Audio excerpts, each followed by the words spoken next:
Bonsoir à tous et bienvenue dans les rendez-vous de l'info. Ce soir, nous sommes quelque part dans Mamoudzou. Nous allons éviter justement les débordements qu'on a vus durant cette grève.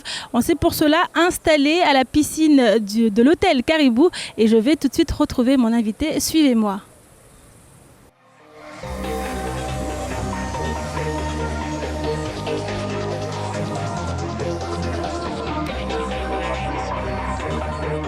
Mon invité est désormais à mes côtés. Il s'agit de Mohamed Soufou, vice-président de l'association Wamoja ou Momojou. Bonjour Mohamed. Bonjour Ami. Alors avec vous, on va parler de l'actualité. Comme vous le savez, tous les soirs, samedi soir et dimanche soir, en l'occurrence ce soir, on parlera de ce qui s'est passé cette semaine à Mayotte. Une actualité chargée, on l'a vu, et marquée par cette grève générale qui a aussi donné lieu à certains débordements, on va le dire. On regarde ce reportage et on en parle juste après. 6h ce matin, des élèves empruntent la barge afin de se rendre dans leurs établissements respectifs en Grande Terre. Problème, arrivé sur place, l'opération escargot liée à la grève générale ne permet pas au bus d'acheminer les élèves. Et dès les premières minutes, les jeunes s'agacent à l'image de cette étudiante à l'université. Une fois arrivé sur Mamoudzou, on nous apprend qu'il n'y a pas de bus qui pourront accéder jusqu'à l'université. Du coup, c'est problématique pour nous. Premièrement, nous, on comprend très bien pourquoi ils font la grève. Parce qu'ils nous disent que chaque fois, la dernière fois, ils nous ont dit que c'est pour notre intérêt. Parce qu'eux, ils ont déjà des boulots. Ils font tout ça pour nous, pour notre avenir et tout. On comprend certes, mais d'un côté, nous trouvons quelque part que c'est pas trop logique parce qu'ils nous disent c'est notre avenir et pourtant lorsqu'on va aller à l'école il n'y a rien. Du coup c'est contradictoire. Ces étudiants souhaitent à tout prix se rendre à Dembéni car les examens approchent. S'ils comprennent les revendications des grévistes, ils veulent avant tout réussir leur scolarité. C'est notre premier devoir, si on le rate, on a 0 et c'est pas possible. C'est juste pas possible. On veut des bus, au moins qui nous ramènent jusqu'à Tararano et de là, qu'il y ait un bus qui nous prend. Mais on est là, on est coincé, on n'a pas de barge, on n'a pas de bus. On fait quoi? Et si on nous agresse, qu'est-ce qui va arriver? Ça sera de leur faute. Nous, on n'est pas contre la grève, mais il faut qu'ils pensent aux étudiants, il faut qu'ils pensent à nous. Ils se battent pour notre futur. Mais si on n'étudie pas, quel futur ils nous entendent? En fait, on est arrivé à l'arrêt de bus, on s'est préparé, on s'est réveillé à 4h du matin. On arrive, on nous dit qu'il n'y a pas de bus. Nous, on comprend que nos parents, ils font la grève, mais c'est aussi notre avenir qui est en jeu. Regardez, aujourd'hui, on est dehors, on fait rien. Qu'est-ce qu'on va faire? Regardez, maintenant, on barre les routes. C'est ça ce qu'ils veulent comme pour notre avenir. Nous, on voudrait juste comprendre. Dès 6h30, la situation dégénère. Les barges sont bloquées, tout comme les routes menant au chef-lieu. Des bandes de jeunes en profitent alors pour assaillir le rond-point du Baobab. Les forces de l'ordre sont contraintes d'intervenir, mais la situation vire rapidement à l'affrontement. Caillassage faisant tout genre, mais aussi premier cambriolage et autres agressions. La situation dégénère et ces jeunes qui se sont greffés au mouvement nous en expliquent quelques raisons. Moi je fais la grève, je ferme la route jusqu'à si on nous dit ça, ok, on a des bus demain ou après-demain. S'il n'y a pas de bus, on n'ouvre pas. S'il y a des bus, c'est bon. Ouais, ça peut vraiment aller loin. En 2011, on a perdu un frère. On a perdu un frère, là, je ne sais pas si on pourrait perdre 2 ou 3 ou 4 ou 5, on ne sait pas. Mais on aimerait bien que, tu vois, que ça s'arrête, que la vie moins chère, ça s'arrête, quoi. On a envie de manger, bien manger pour être en bonne santé, quoi. Et là, il n'y a pas de course à la maison, c'est le chômage, la galère. Les jeunes, ils ne sont pas à l'école, ils ne travaillent pas, tu vois. Ça, tout ça, moi, je dirais que tout ça, c'est l'État qui fait ça, quoi. C'est à eux de gérer la population et ils ne gèrent pas. Les syndicats avaient prévenu, 2015 n'est pas 2011. Alors que la grève contre la vie chère était relativement concentrée, aujourd'hui les points de conflit éclosent aux 4 coins de l'île. Cavani, rue du Commerce, Doujani, Ongoujou, Ajangwa, Kungu. En marge de l'opération escargot, les affrontements et autres barrages se multiplient. Mayotte s'embrase et la préfecture appelle à la plus grande vigilance, car le mouvement de grève a laissé place à de véritables scènes de guérilla urbaine. On est inquiet, c'est tout comme tout papa de famille, il faudrait que les gamins rentrent dans leur famille. Il ne faudrait pas que les gamins sortent dans les rues comme ça, c'est pas possible. On ne peut pas admettre que des gamins sortent dans les rues. Tu restes là-bas, voilà, il ne faut pas que les gamins sortent dans les rues, pardon, excusez-moi. Voilà, voilà. Alors, moi je demanderais, d'ailleurs je commence à demander depuis hier, que les élus se retrouvent ensemble, politique, monde économique. Parce qu'au-delà de l'aspect, ces manifestations, ces confrontations de rue qui est tout à fait dommage et déplorable. Aux alentours de 14h30, le préfet Seymour Morsi a accosté en Grande Terre afin d'y rencontrer l'intersyndicale. Une rencontre après plusieurs heures d'embrasement qui était fortement attendue par les syndicats, mais surtout par l'ensemble de la population. Alors une journée de jeudi qu'on a vue avec cette intersyndicale qui avait donné comme mot d'ordre l'opération Escargot. Une opération Escargot qui a aussi tourné, on a vu en cette journée en conflit, en petits groupuscules qui ont voulu justement prendre la main sur cette grève. Qu'est-ce que vous en pensez, Mohamed ? Cette grève, elle a bien commencé, on va dire, très pacifique. Mais après, il n'y a pas eu en fait une communication derrière pour pouvoir canaliser tout ce qui va arriver parce qu'on le sentait venir. Au bout de certains moments, tout le monde allait dans son sens. Donc du coup, maintenant, ce qui arrive, c'était prémédité. Donc il faut qu'on arrive à se remobiliser, à retrouver le calme. Mais le calme, on le trouvera à travers les têtes. Les têtes, maintenant, on ne les connaît plus parce que c'est parti en dérive. Je pense que ce n'est pas encore trop tard. Il va falloir se remobiliser pour retrouver le calme. Alors, quand on parle de calme, on l'a vu, l'intersyndicale, elle, de son côté, dit bien qu'elle a lancé une grève et le reste n'est pas de son ressort. Donc, on a vu ces jeunes qui ont fait des barrages, il y a eu des agressions, des vols, des cambriolages. Là, pour eux, pour l'intersyndicale, en tout cas, il s'agit du ressort de l'État. C'est à l'État d'assurer la sécurité publique. Qu'est-ce que vous en pensez ? Comme vous voyez, c'est-à-dire maintenant, quand on parle d'État, on dit que c'est une guerre une guerre communautaire à travers les citoyens et l'État. Maintenant, il faudrait qu'il y ait une solution entre l'intersyndicat et l'État pour trouver une solution, se mettre sur une table et discuter de ces problématiques. Mais tout le monde veut tirer dans son sens, mais est-ce qu'on va trouver une solution ? La solution, c'est à eux de le trouver parce que c'est eux-mêmes qui nous ont mis dans ce problème. Alors on a vu, vous parlez de se mettre autour d'une table. L'intersyndicale avait été reçue également jeudi après-midi par le préfet. On parle d'un protocole de sortie de conflit qui doit être remis.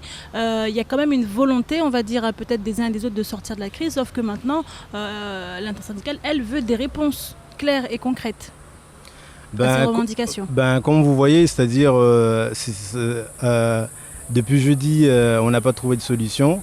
Maintenant que les affaires commencent à dégénérer, est-ce qu'on va trouver une solution ? On n'en sait pas. La question est là parce que tout le monde attend des réponses concrètes, mais à travers le tournant, on n'a pas de solution.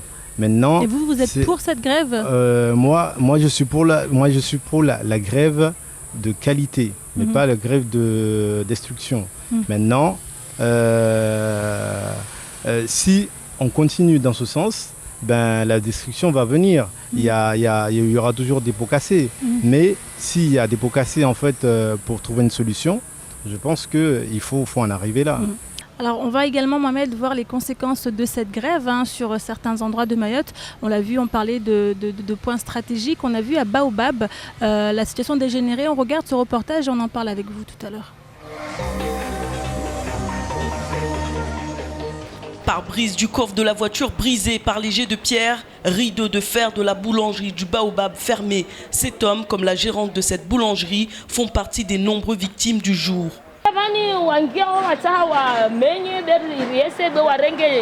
Renge pain chocolat croissant. De wasiribaya hama umana watawar menyele. Wao wangia babu wamenye shtu zangu. Nita serikali ajalive shtu zangu. Yote de shunita hawalive. Waskara hara greve mana yo maisha tu pia. De problemu irtambisha watu wajomizana shtu vani wangina walao waja wamenye. Na wahimenya serikali weka shinduri liva tashitu vani. Des passants Zungu qui tentaient de se rendre en direction de Mamoudzou ont également été agressés et rackettés. Et même si certaines mères de famille sont venues récupérer leurs enfants sur les barrages, d'autres jeunes ont eu tout le loisir de s'opposer aux forces de l'ordre. Beaucoup de civils comme ces élèves n'ont d'ailleurs pas compris ce qu'il se passait réellement. Moi je comprends rien du tout là, je sais pas. Je voulais aller au lycée là mais je sais pas quoi faire. Je vais rentrer je pense et puis... En fait, là, normalement, soit on fait le contour juste pour passer à Kawini et descendre, pas vraiment à Kawini, mais environ, soit on rentre à la maison et... Pourquoi vous alliez où? Normalement, moi j'allais au collège et lui il allait au lycée. Ouais. Et donc, vu qu'il y a la bombe à Grimaud là-bas, ça va être un peu difficile à passer et on va pas prendre trop de risques. Si beaucoup de parents, riverains, citoyens ou encore élèves de l'île disent comprendre et partager les revendications de la grève, la plupart ont été entraînés au cœur d'une situation qui a rapidement dégénéré.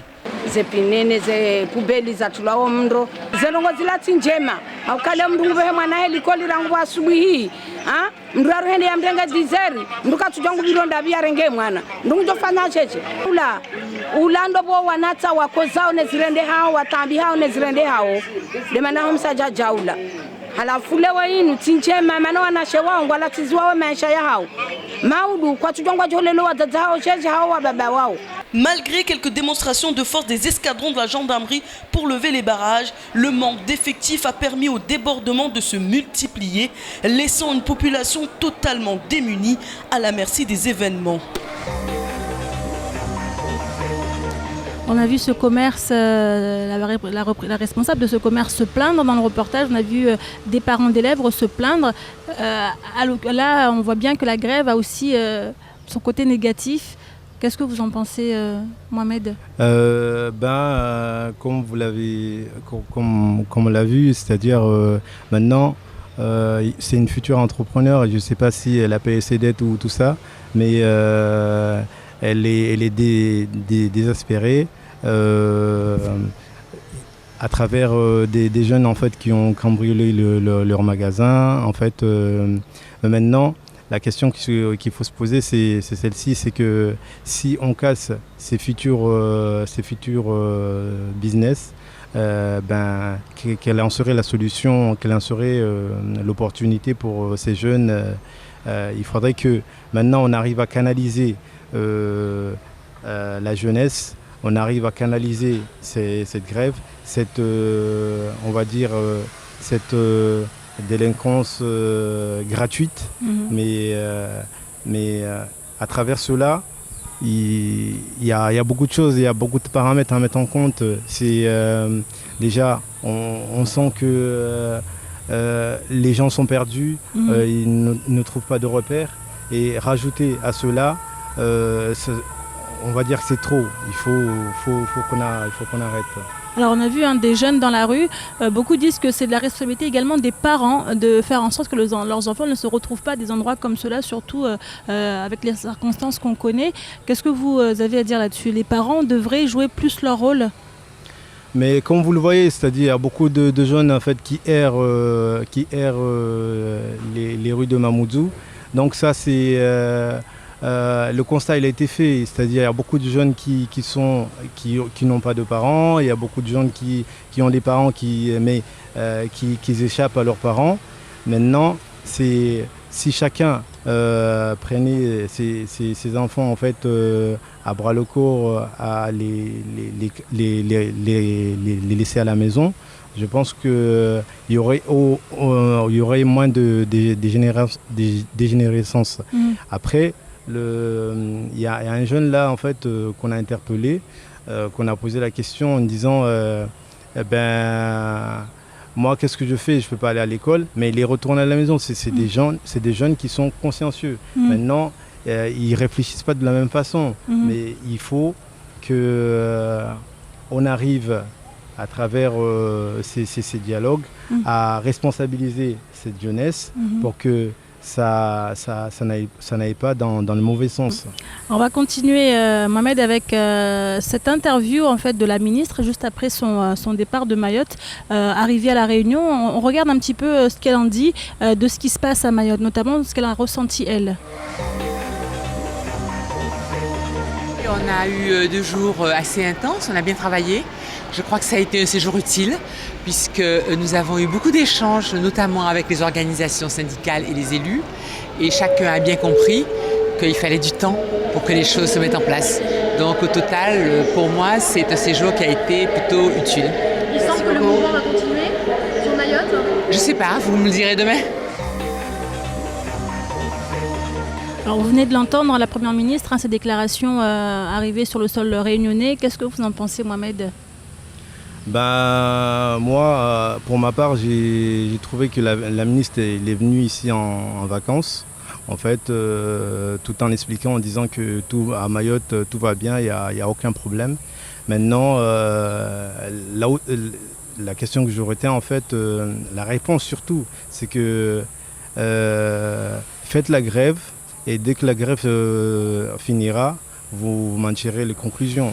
Donc, c'est votre interprétation de ce qui a été dit alors. Donc,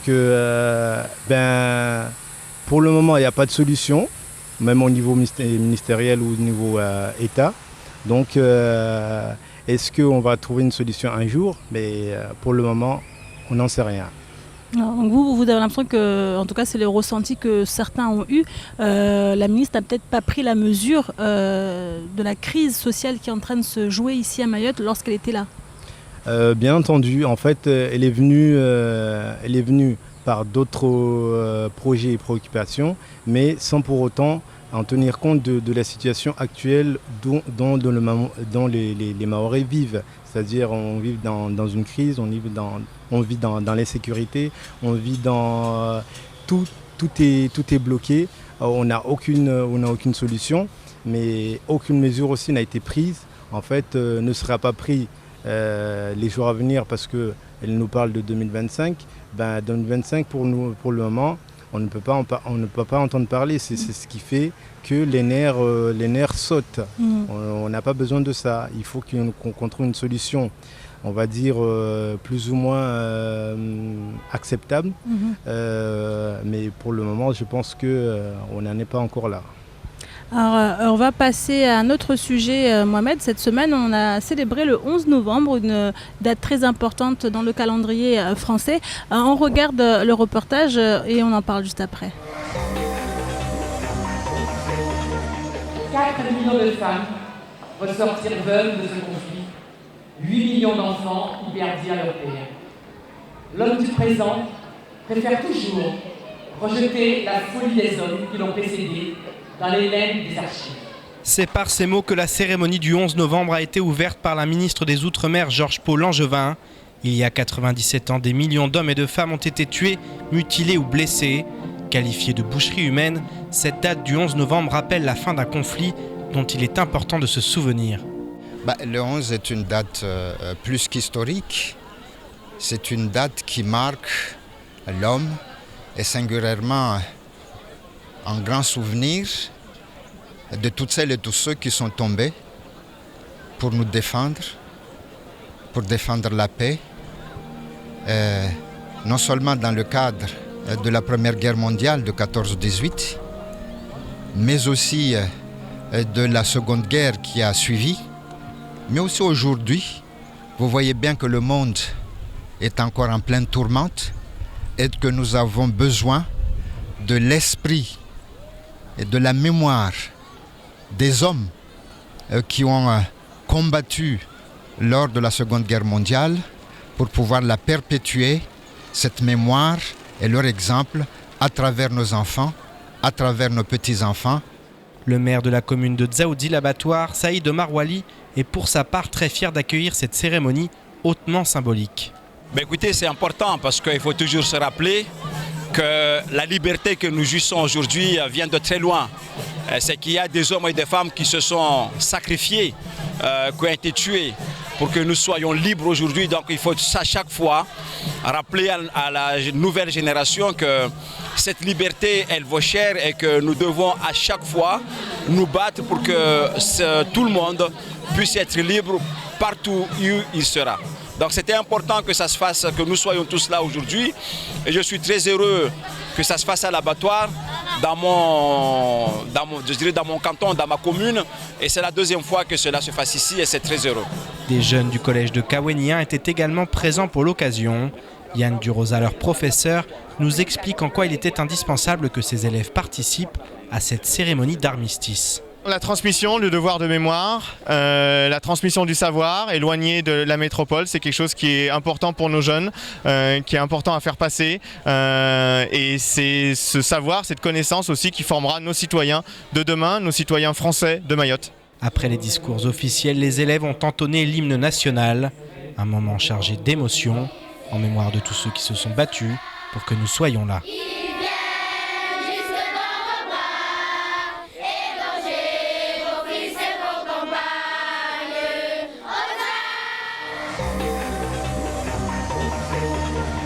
Une cérémonie du 11 novembre avec des personnalités locales, avec des élèves en fait, du collège de Kaweni 1. C'était une chose qu'il fallait vraiment mettre en avant pour vous, Mohamed?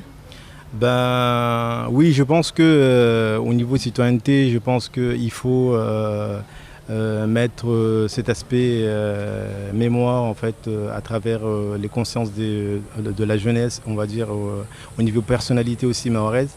On a vu tout l'ensemble des personnalités qui étaient réunies. Je pense qu'à travers ces solutions, on peut aussi faire un développement pour nos revendications, parce que s'il s'agit de célébrité, de célébrer des monuments ou sinon de prendre un poids avec les autorités, on voit les autorités effectivement, mais quand il s'agit de vraiment de parler de Mayotte, ben, ces personnalités, on les voit moins. C'est un peu dommage. Et là, en fait, le fait que ces enfants, ces jeunes élèves aient pu participer à l'événement, c'est aussi une bonne chose. On les a vus également chanter la Marseillaise. Ah oui, là, on voit que vraiment les enfants sont mobilisés. Ils maîtrisent l'hymne national. Maintenant, il faut qu'ils maîtrisent aussi la continuité de leur éducation. Merci beaucoup Mohamed. C'est ici qu'on va achever la première partie de l'émission. On se retrouve juste après la pub.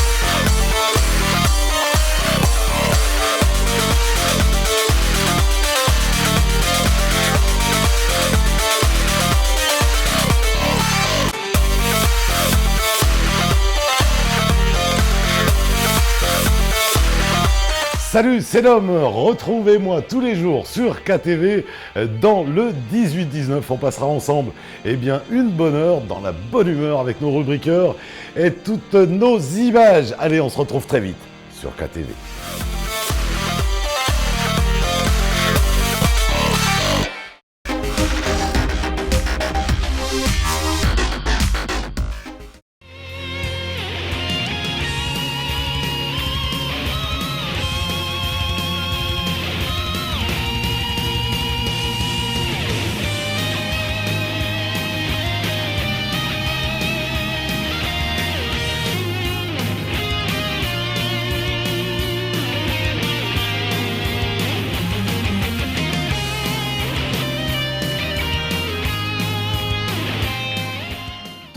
Temps de parole à la radio et à la télévision, c'est le matin dans la matinale. Et puis temps de parole, c'est aussi à la télévision, le soir à 19h40 sur KTV, juste après le journal. Temps de parole, c'est quoi? Eh bien, c'est un temps de parole donné à tous ceux qui veulent prendre la parole.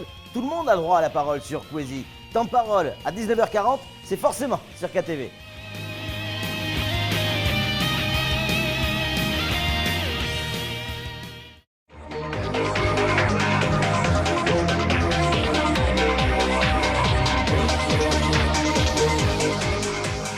Alors nous sommes de retour dans la deuxième partie des rendez-vous de l'info, toujours en compagnie de mon invité Mohamed Soufou, vice-président de l'association Wamoja Wamomojou. Mohamed, l'actualité, on en parle encore? Ouais, on en parle. Je pense qu'il y a beaucoup de sujets intéressants encore à revoir. Alors, je suis avec vous. Alors on va parler justement d'un sujet d'actualité qui se répète très, très souvent en ce moment. Le foncier à Mayotte qui pose problème. Un foncier qui justement crée des tensions entre les communautés et au sein même de certaines communautés. On regarde ce reportage. Voilà, donc nous sommes à Bonovo. Cette famille avait été expulsée par les propriétaires il y a quelques semaines et apparemment ils sont de retour dans cette maison. Donc nous sommes venus les voir, comment ils ont vécu cette expulsion et pourquoi ils sont revenus.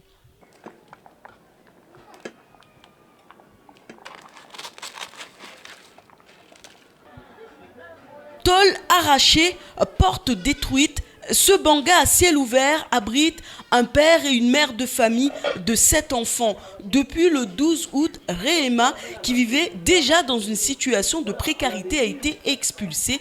Revenue dans son banga alors que la propriétaire de la passerelle souhaite qu'elle quitte les lieux, c'est sous tension quotidienne et la peur de devoir dormir dans la rue qu'elle accepte de témoigner.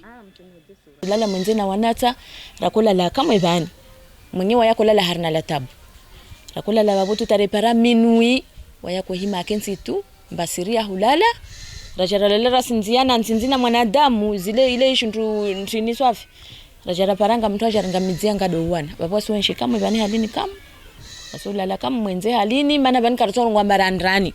Cette famille n'est pas un cas isolé. D'autres comme elle sont expulsés de force. Contactée par téléphone, la mairie explique ne pas avoir les moyens nécessaires de reloger ces familles. La police municipale venue sur les lieux constater les dégâts a établi un rapport. Mais la situation semble encore plus complexe puisque le voisin de Rehema se dit menacé par la famille de celle-ci et craint que l'affaire n'en vienne aux mains. Wabi i problemu ya yoho devo ndo atangi abi tatide shanza yo neka mwenyewe wae aswajelzia yote amfere zangu neka mwenyewe aswatu azoti problem zangu be devo ilo amenkondo yao kesi bakina mwenyewe besi baki ije tejen parnami ije wajarungwa mamdenu wato ne shanze yangu vo wamdenu wato be male lo nageli kama shanze yangu denu wato wao vo lazima amani nami manasrungwa mamdenu ndem sarbi ya mwenyewe amba watu we wavo waje kama nkondo yao na wami beti yao na mwenyewe shanza benkunze inkondrea weja ibaki de wao na wami mana washija weja hi wajimaze washija we habili babo wamba topwa shitwa ne shitwa sho tishamtwa ngina sho de shangu. Si à Mtsapere comme à Mtsamboro, Tingoni et tant d'autres villages, les propriétaires menacent verbalement, ils n'ont pour la majorité pas encore agi. La problématique semble cependant se complexifier. En effet, certaines familles étrangères résidant à Mayotte depuis longtemps s'opposent aujourd'hui aux nouveaux arrivants. Preuve s'il en est que la question du foncier n'a pas fini de mener à des conflits en tout genre. Alors, des occupations illégales de terrain, des expulsions, des personnes qui reviennent encore sur ces mêmes terrains. On a vu, hein, c'est assez compliqué. Mohamed, quel est votre sentiment sur ce qui se passe en ce moment à Mayotte au niveau du foncier? Comme vous l'avez perçu, on ne trouvera pas de solution sans l'arrêt complet de ces fléaux, des allers-retours. Maintenant, les terrains qui sont occupés et inoccupés, la solution elle est simple. Il faut que les mairies prennent leurs responsabilités ainsi qu'à l'État. Après, maintenant, dans le côté bon sens des citoyens, on ne peut pas laisser ces gens-là errer. Parce que ça veut dire que c'est un boom démographique en fait c'est un boom qui va exploser au bout de certains moments. Là, on le sent qu'il y a des familles qui vivent dans des précarités. la solution, c'est de canaliser cette population pour qu'on puisse trouver ensemble une solution d'entente. Alors quelle serait la solution notamment pour vous? Parce qu'on l'a vu, les propriétaires aujourd'hui ont cette problématique de dire que les terrains sont occupés par d'autres personnes et c'est eux qui se retrouvent après à payer les charges, tout ce qui est taxes foncières notamment. Comme je disais tout à l'heure, c'est que une fois que le recensement est fait, on sait que ce terrain, certes, il est occupé par une tierce personne, mais c'est à la personne de payer les charges. Mais si le recensement n'est pas fait, on ne pourra pas trouver une solution de dire le terrain il est occupé par un tel, même si à titre provisoire, mais on peut trouver une solution qui paye les frais. S'il n'arrive pas à payer les frais, c'est pas le propriétaire d'en payer si par exemple il est sur l'île ou il est à l'extérieur. Parce que la plupart du temps... c'est une forme d'injustice quand même que les Maoris ressentent là, à travers ça. On va dire... on ne parle même pas d'injustice, ça a été légalisé parce que même au niveau judiciaire, comment dirais-je, il n'y a pas de solution. Les dossiers sont mis en attente, même si on porte plainte, il n'y a pas de solution en fait, immédiate pour avoir nos droits. Maintenant, on est dans un cercle, on est enfermé, on ne sait pas où aller, que ce soit au niveau autoritaire, que ce soit au niveau local, on ne sait pas où mettre les pieds.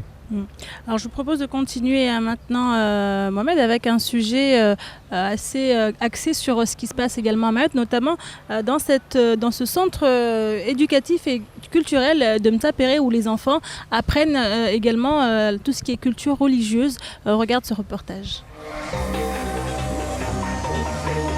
Donc vous vous souvenez, on avait dit qu'il y a l'alphabet de l'école qui commence A, B, C, D et puis l'alphabet de la madrase. C'est Alif, Ba, Ta, Tha, Jim, Ha, Kha. Âgés entre 4 et 7 ans, ces élèves se familiarisent avec l'alphabet arabe grâce à l'alphabet française. Les enseignants s'appuient sur la méthode appliquée à l'école laïque pour poser les fondements de l'apprentissage de la langue arabe. C'est des jeunes qui sont déjà dans l'école laïque, donc ils ont déjà appris des méthodes. Donc l'idée c'est de s'inspirer, en tout cas voir ce qui est fait là-bas pour leur faciliter aussi l'apprentissage. Donc on reprend à peu près les mêmes méthodes pour qu'ils puissent assimiler rapidement les cours qu'ils ont à la madrasa. Donc c'est les aspects pédagogiques, donc par exemple apprendre les lettres, c'est de faire des parallèles avec la lettre alphabet française, latin, et aussi apprendre à dessiner, à colorier, à écrire, à prononcer, en utilisant aussi par exemple des chansons. Enfin, on utilise souvent des chansons pour les apprendre. Pendant que les plus petits apprennent progressivement l'alphabet arabe, les plus grands qui connaissent le Coran révisent le barzangué pour la préparation du mois de Maoulida avec le Fundi Moussa.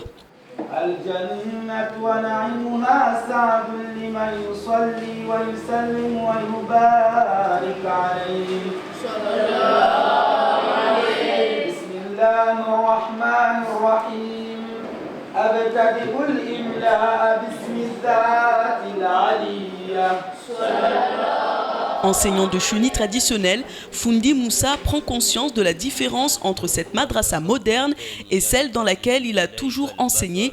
Ainsi, au-delà des normes d'accueil exigées, il est important pour eux que leur enseignement apporte l'explication de la récitation coranique. Il y a différents entre ici au Chioni. La différence c'est quoi? Ici, on améliore encore le niveau. Et au Chioni, vous connaissez bien qu'on prend juste que le Coran et des choses pour prendre l'islam. Et en plus, vous voyez qu'en ce moment, on est à la préparation du mois que notre prophète Mohammed est né. Voilà, tous les madrasas, ils ont commencé la préparation du Maulid. Même il y a des gens qui, en ce moment, de venir d'interdire que c'est pas bien de faire Maulid. Ainsi, chaque année, la madrasa organise, comme dans les écoles laïques, des événements religieux en fin d'année scolaire. L'occasion pour les élèves de montrer ce qu'ils ont appris au centre éducatif et culturel de Mtsapéré. Financé par l'ensemble des parents d'élèves, les responsables de cette école coranique espèrent à l'avenir pouvoir compter sur les subventions du conseil départemental pour se développer et accueillir plus d'élèves rêve et c'est bien là tout le mal qu'on leur souhaite.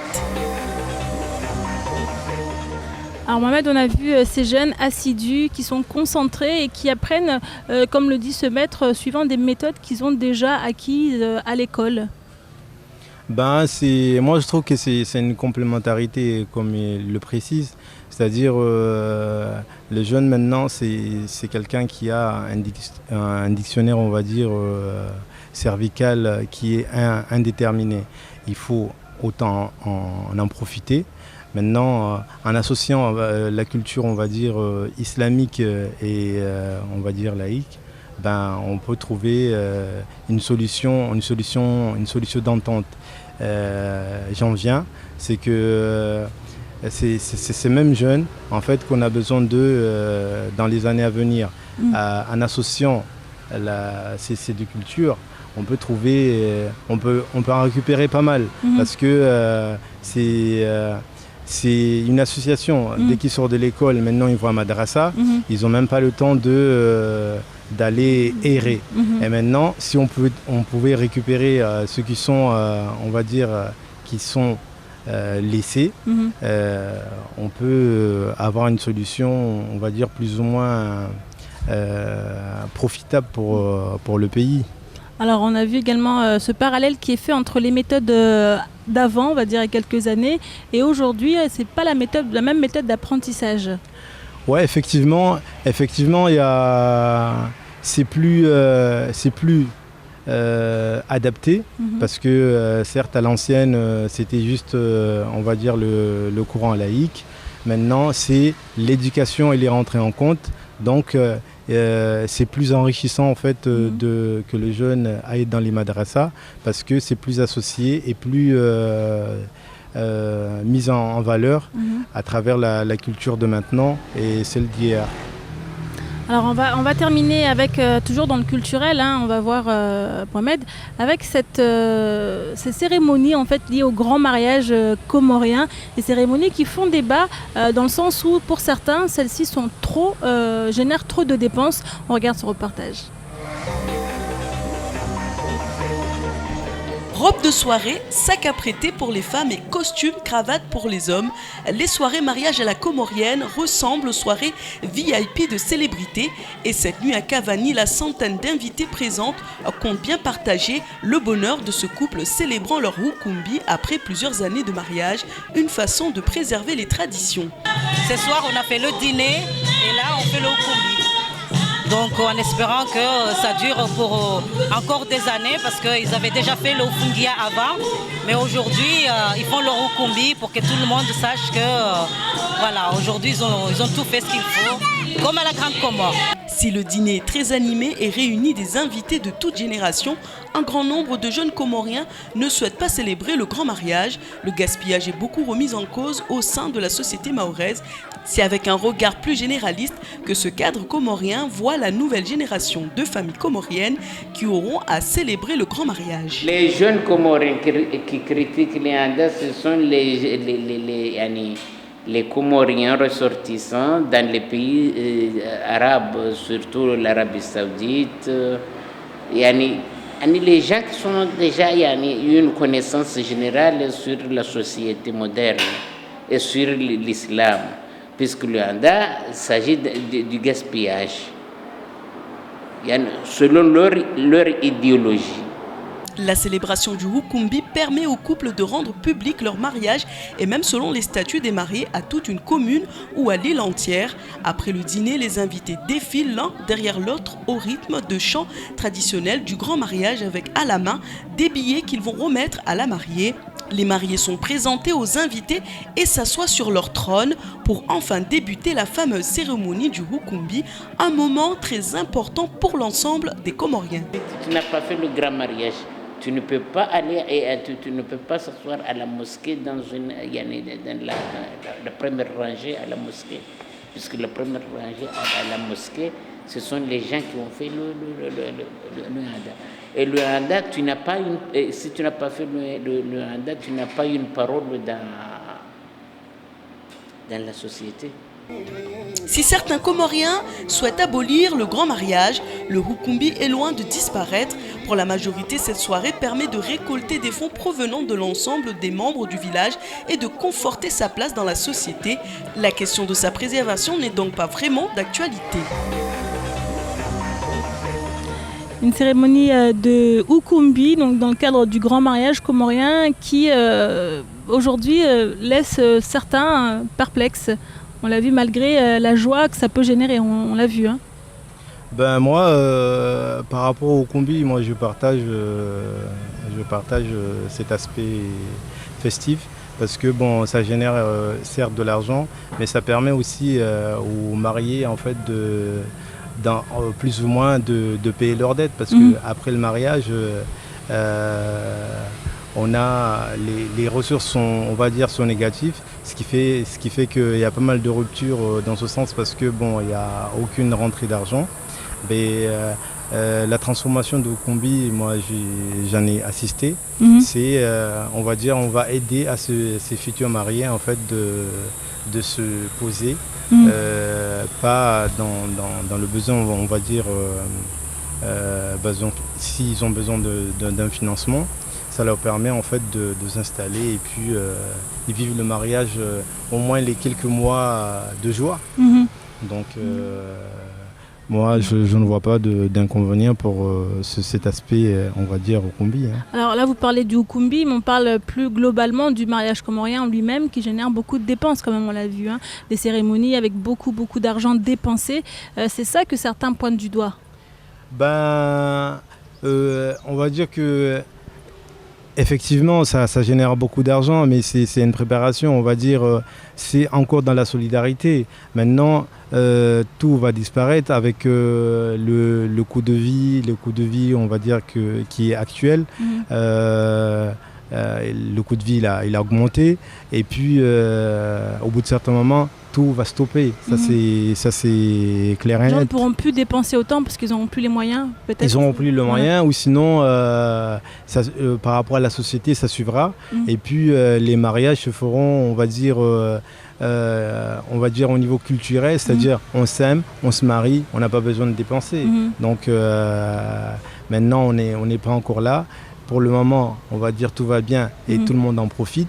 Mais quand ça stoppera, tout le monde en profitera aussi parce qu'on va dire que peut-être les mariages dureront un peu plus longtemps. On en profitera d'une autre manière, vous voulez dire. Exactement, tout à fait, parce qu'on en a besoin. Alors Mohamed, je vais vous proposer maintenant de revenir un petit peu sur vous, sur votre association notamment, Wamoja Wamomojo, qui veut dire... Wamoja Wamomoji, c'est, on va dire, c'est l'unité des Mamoudiens, parce que bon, on a choisi Mamoudiens parce que bon, c'est la ville où tout le monde descend, tout le monde se retrouve. On a choisi cette unité parce qu'on a besoin de cette unité pour pouvoir construire cette île, tout simplement. Alors, quand vous dites Mamoudiens, tout le monde se retrouve, c'est donc peuvent adhérer à cette association des gens qui ne sont pas de Mamoudzou? Effectivement, en fait c'est ouvert, il fallait trouver un terme. Maintenant, on l'a trouvé. C'est que tout le monde, l'association elle est ouverte à tout le monde. On a même des gens qui viennent de métropole, qui sont adhérés. Ils y sont là et on en fait les projets avec eux et ensemble. Alors, en parlant de projet, quel type de projet justement met en place cette association ? Depuis quelques années déjà, on a commencé par... parce que notre association, elle est basée sur l'insertion, parce qu'on a vu que il faut insérer la jeunesse et les gens qui sont à l'air libre. On a comme type de projet, on a pris le permis pour l'emploi, c'est-à-dire on demande un financement auprès de l'État. Et puis on aide ces jeunes ou sinon les personnes qui sont à la demande à travers leur financer le permis pour pouvoir s'insérer. Parce qu'on a remarqué que sans le permis maintenant on ne peut pas travailler. Ça fait partie de nos projets qui sont mis en place tous les ans pour pouvoir justement permettre aux gens de rentrer dans la vie active.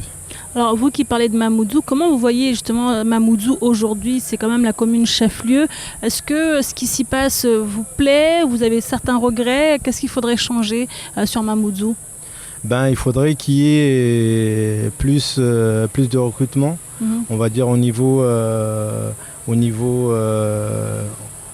sécuritaire, au niveau il faut rajouter les infrastructures, notamment sur l'éducation, sur la formation, parce qu'il y a pas mal en fait, il y a organismes formateurs qui ont été supprimés parce qu'ils ont été envoyés, on va dire, à l'extérieur de la ville, certes pour désengorger, mais quand ces structures-là étaient là, notamment le CFA, il y en a pas mal en fait que je ne peux pas tous les citer, mais qui permettaient en fait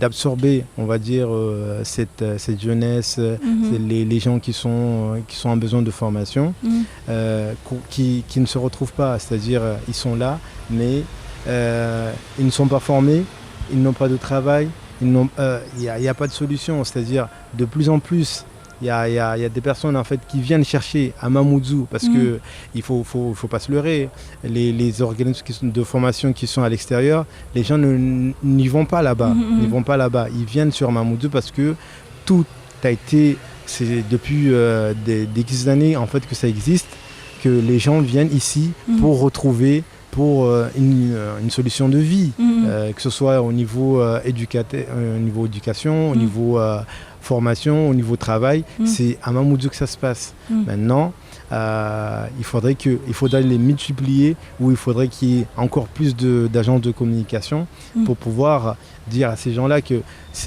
n'y a pas que Mamoudzou qu'on peut trouver une solution, il y a aussi les autres villes. Il faut qu'ils innovent en fait pour trouver une solution à ce problématique, on va dire, cette population massive qui descend, en fait, qui ne trouve pas de solution. Après, au bout de certains moments, certes, là, ils tombent, comme ils n'ont pas de solution,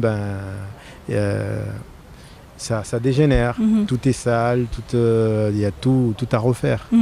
Alors vous parlez tout à l'heure de sécurité, donc en matière de sécurité à Mamoudzou, on parlait à un moment de ce système de caméras de surveillance qui allait être mis en place. Est-ce que c'est des choses qui pour vous sont un début justement de solution à la délinquance? Oui, effectivement, je pense que à travers les caméras, on peut trouver une solution, mais on va dire que nous, on n'a pas besoin de caméra, nous, on a besoin de présence. Comme vous l'avez remarqué, durant les grèves, il y a les policiers qui sont là, il y a la police municipale, il y a toutes les personnes en fait, concernées au niveau sécuritaire, ils sont sur place et il n'y a aucune délinquance qui se passe. Même, moi, je prends un exemple sur les concerts. Les gens massifs qui descendent sur Mamoudzou, maintenant, c'est des gens qui sont canalisés. On voit qu'il y a de la sécurité, il y a de la présence, et c'est ça ce qu'on a besoin. C'est-à-dire aujourd'hui, quand tu roules sur la rue, si tu marches sur la rue, que tu sens que tu es en sécurité. Mais même en ayant les caméras, on ne sera pas toujours en sécurité parce que il y aura cet aspect, on va dire, vandalisme. Donc maintenant, il faut qu'on arrive à recruter au niveau de la sécurité, notamment de la police, parce qu'ils sont en sous-effectif. À chaque fois qu'il y ait des cambriolages ou sinon, peu importe, le temps qu'ils réagissent, le fait est déjà fait. Donc maintenant, c'est le recrutement. Si vraiment on veut trouver une solution par rapport à ça, c'est d'avoir plus de personnel pour pouvoir circuler, sillonner dans Mamoudzou. Sur les autres villages, si on pouvait avoir une aide dans ce sens, je pense que il y aurait moins déjà de délinquance et il y aurait un peu de frayeur par rapport à ça. Merci beaucoup Mohamed pour ces précisions. Merci de nous avoir apporté votre éclairage sur l'actualité ici à Mayotte. C'est ici qu'on achève l'émission. Je vous dis, chers téléspectateurs, à la semaine prochaine avec de nouvelles infos, de nouveaux invités et toujours sur KTV. Merci.